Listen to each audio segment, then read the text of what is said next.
고 세상살이는 늙은 병듦 죽음 같은 괴로움으로 가득하다. 부처님께서 깨달으신 첫 번째 진리는 바로고다.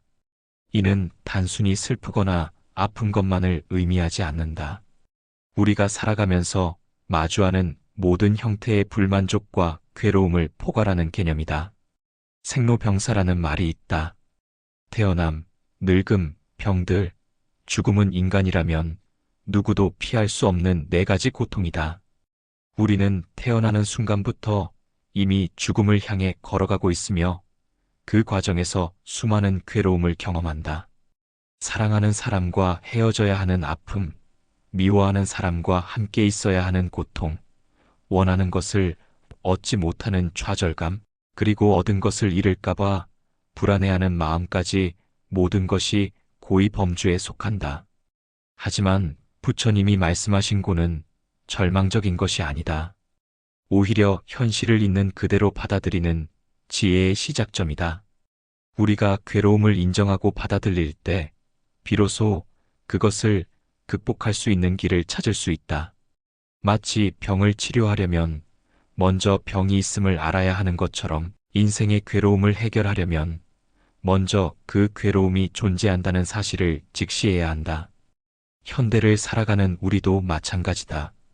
경쟁사회에서 오는 스트레스, 인간관계의 어려움, 경제적 불안, 건강에 대한 걱정 등 수많은 고민이 우리를 괴롭힌다. 이런 현실을 부정하거나 회피하려 하지 말고 있는 그대로 인정하는 것이 지혜로운 삶의 첫걸음이다. 그 괴로움의 뿌리는 집착과 욕심, 성냄과 어리석음이다. 두 번째 진리인 집은 괴로움의 원인을 밝혀준다. 괴로움이 어디서 오는지를 아는 것은 매우 중요하다. 원인을 모르면 해결책도 찾을 수 없기 때문이다. 부처님은 괴로움의 근본 원인을 탐진치라고 하셨다. 탐욕은 끝없이 무언가를 갖고 싶어 하는 마음이다. 돈, 명예, 권력, 사랑 등을 더 많이, 더 오래 소유하고 싶어 한다. 진해는 화를 내고 미워하는 마음이다. 내 뜻대로 되지 않을 때, 내가 원하지 않는 상황이 벌어질 때 분노하고 증오한다. 어리석음은 사물의 진실한 모습을 보지 못하는 무명의 상태다. 이 세 가지는 서로 연결되어 있다. 어리석음 때문에 현실을 제대로 보지 못하고 그래서 헛된 욕심을 부리며 뜻대로 되지 않으면 화를 낸다. 그리고 이런 마음의 상태가 계속 반복되면서 우리를 괴로움의 쳇바퀴에 빠뜨린다. 현대 사회의 많은 문제들도 이와 무관하지 않다. 더 많은 소유를 위한 끝없는 경쟁, SNS에서 남과 비교하며 느끼는 박탈감, 내 생각과 다른 사람에 대한 분노와 혐오, 진실을 왜곡하는 가짜 뉴스와 편견 등이 모두 탐진치에서 비롯된 것들이다. 집착을 버린다는 것은 아무것도 하지 말라는 뜻이 아니다. 오히려 건전한 노력과 바른 목표를 세우되 결과에 매달리지 않는 자세를 말한다. 최선을 다하되 결과는 담담히 받아들이는 마음가짐이야말로 참된 자유로운 삶의 태도다. 집착을 버리면 괴로움도 사라지고 마음이 평안해진다. 세 번째 진리인 멸은 희망의 메시지다. 괴로움이 완전히 사라진 상태, 즉 열반이 가능하다는 것을 알려준다. 이는 단순히 고통이 없어진다는 소극적 의미가 아니라 진정한 평화와 자유를 얻는다는 적극적 의미다. 멸은 소거나 파괴를 뜻하는 것이 아니다. 마치 촛불을 끄는 것처럼 괴로움의 원인인 탐진치의 불길을 잠재우는 것이다. 욕망의 불이 꺼지면 마음에는 자연스럽게 고요함과 평안이 찾아온다. 이때의 마음 상태를 부처님은 정멸이라고 하셨다. 정멸의 상태에서는 더 이상 무언가에 매달리거나 집착하지 않는다. 있는 그대로를 받아들이며 상황에 따라 자연스럽게 반응한다. 마치 맑은 거울이 앞에 놓인 것을 있는 그대로 비추듯 분별과 판단 없이 현실을 바라보게 된다. 하지만 멸의 상태는 하루아침에 이루어지는 것이 아니다. 오랜 수행과 정진을 통해 점진적으로 도달하는 경지다. 작은 집착부터 하나씩 내려놓는 연습이 필요하다. 예를 들어, 남의 시선을 지나치게 의식하는 마음, 과거의 후회나 미래의 걱정에 매달리는 습관, 내 생각이 항상 옳다고 고집하는 아상 등을 조금씩 줄여나가는 것이다. 일상생활에서도 멸의 지혜를 실천할 수 있다. 화가 날 때 잠시 멈추고 깊게 숨을 쉬며 마음을 가라앉히거나 욕심이 일어날 때 정말 필요한 것인지 한 번 더 생각해 보거나 다른 사람의 실수를 너그럽게 용서하는 것 등이 모두 멸의 실천이다. 이런 작은 실천들이 모여 결국 큰 평안을 가져다 준다. 도 괴로움을 벗어나는 길이 바로 팔정도의 실천이다. 네 번째 진리인 도는 괴로움에서 벗어나는 구체적인 방법을 제시한다. 부처님께서 제시하신 팔정도는 깨달음에 이르는 8가지 바른 길이다. 팔정도는 정견, 정사유, 정어, 정업, 정명, 정정진, 정념, 정정으로 구성된다. 정견은 사물을 올바르게 보는 지혜다. 무상, 무아, 연기 등 부처님의 가르침을 이해하고 현실을 있는 그대로 바라보는 것이다.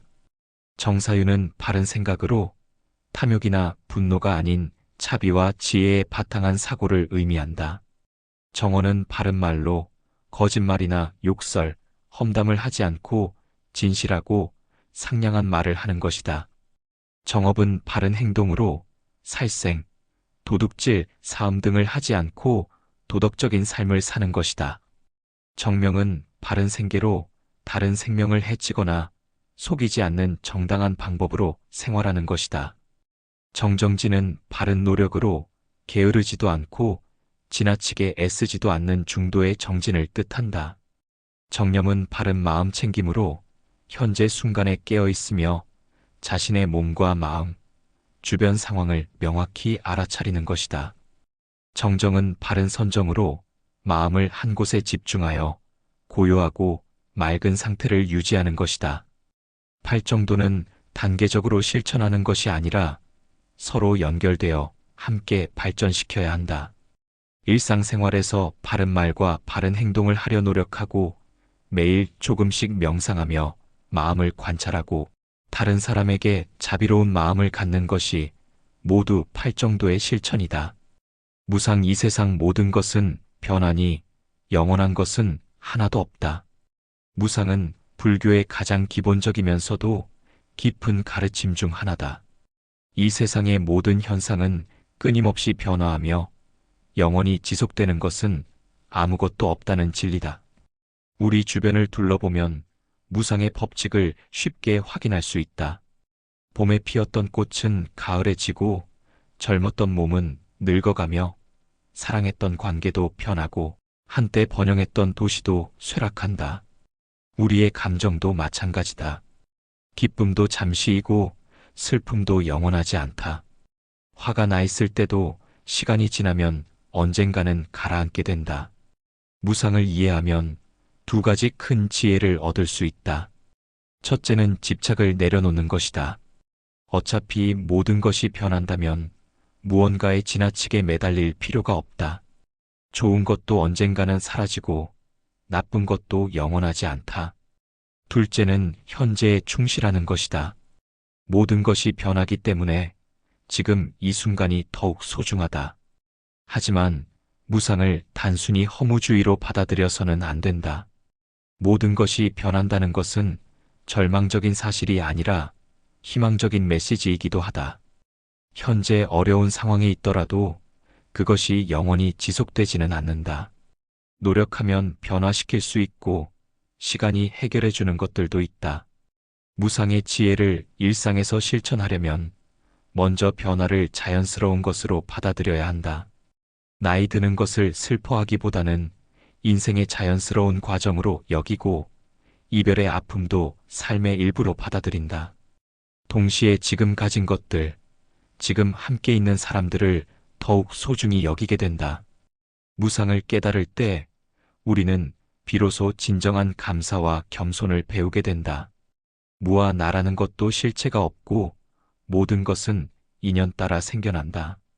무아는 불교에서 가장 이해하기 어려우면서도 가장 중요한 가르침 중 하나다.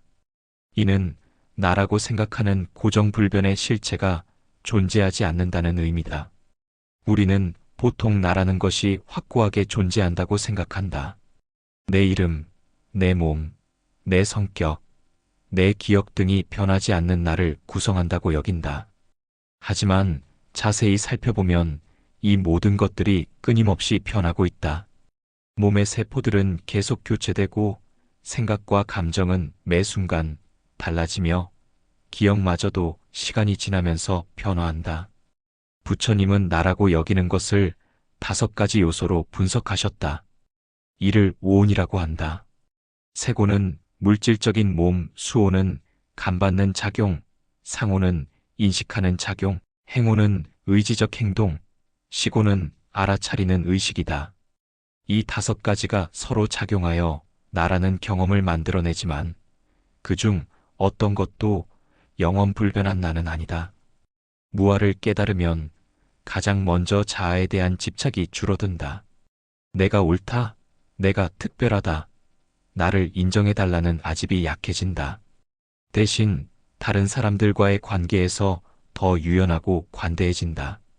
내 잘못을 인정하기도 쉬워지고 남의 의견을 받아들이는 것도 어렵지 않게 된다. 무아는 허무주의가 아니다.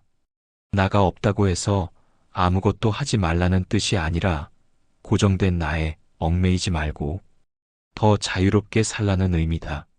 마치 배우가 연극에서 맡은 역할에 너무 몰입하지 않으면서도 최선을 다해 연기하는 것처럼 우리도 인생이라는 무대에서 자신의 역할을 충실히 하되 그것에 지나치게 집착하지 않는 자세가 필요하다.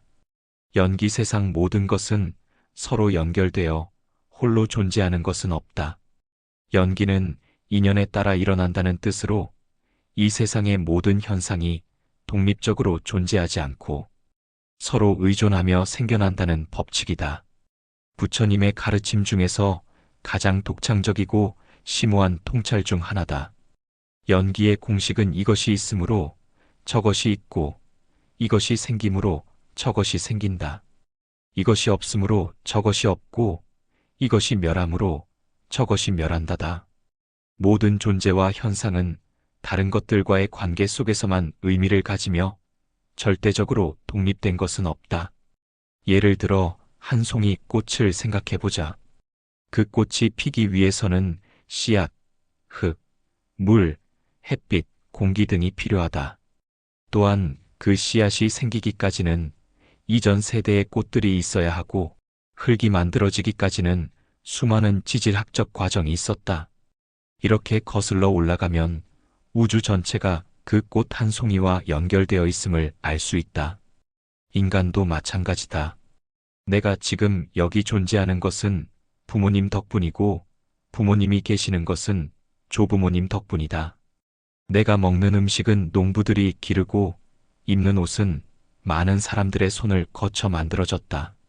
내가 아는 지식은 스승들과 책들을 통해 전해받은 것이고 내가 사용하는 언어도 수천 년간 사람들이 만들어 온 산물이다. 연기를 이해하면 세상을 보는 관점이 완전히 바뀐다. 더 이상 나 혼자 또는 그것 홀로라는 생각을 할 수 없게 된다. 모든 것이 서로 도우며 살아간다는 상호 의존성을 깨달으면 자연스럽게 겸손해지고 감사하는 마음이 생긴다. 동시에 다른 사람이나 자연 환경에 대한 책임감도 느끼게 된다. 내 행동이 다른 존재들에게 영향을 미친다는 것을 알기 때문이다. 자비 나와 남을 가리지 않고 모두가 행복해지길 바라는 마음이 불교의 참뜻이다. 자비는 불교 수행의 궁극적인 목표이자 부처님 가르침의 핵심 정신이다. 자는 모든 존재가 행복하기를 바라는 마음이고 비는 고통받는 존재를 불쌍히 여기고 그 고통을 덜어주고 싶어하는 마음이다.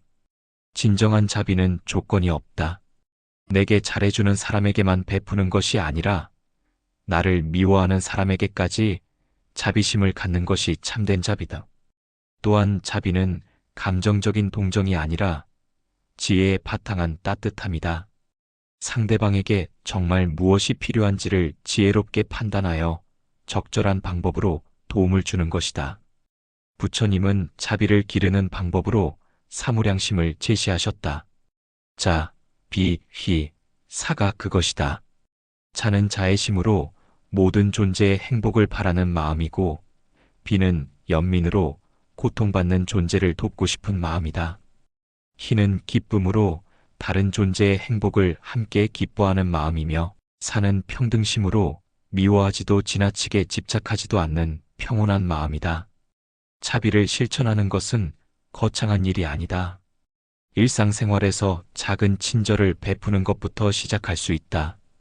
가족에게 따뜻한 말 한마디 건네기, 지하철에서 자리 양보하기, 화가 난 사람에게 인내심 갖기, 실수한 사람을 용서하기 등이 모두 자비의 실천이다. 무엇보다 자신에 대한 자비가 먼저 필요하다. 자신을 너무 가혹하게 대하거나 자책하지 말고 자신의 약점도 포용하며 스스로를 돌봐야 한다. 자신을 사랑할 줄 아는 사람만이 다른 사람도 진정으로 사랑할 수 있다. 자비는 불교 수행의 완성이다. 지혜만으로는 차갑고 자비만으로는 맹목적일 수 있지만 지혜와 자비가 함께할 때 비로소 완전한 깨달음에 이를 수 있다. 부처님께서 깨달으신 후에도 45년간 중생들을 위해 설법하신 것이 바로 이런 자비심의 발현이었다.